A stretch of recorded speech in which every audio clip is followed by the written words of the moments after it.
Magluluto tayo ng lagat ng palaya. Ito. Iwahin natin ng manipis. Ganito. Matikang ilalagay ko yung taba ng baboy na nagprito. Ayan. Ito. Lagyan natin ng sibuyas. Kumain na rin natin. Maglalagay ako ng alamang. Pinainuwi kami nagdala ko dito. So maglalagay ako ng alamang kahit konti lang. Maglalagay na tayo ng kamatis. Yung kamatis namin nilalagay ko yung nakalata dito.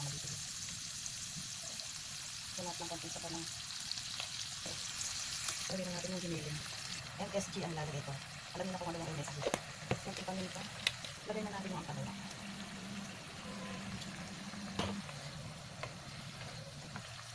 Ang natin. Masarap ang ampalaya.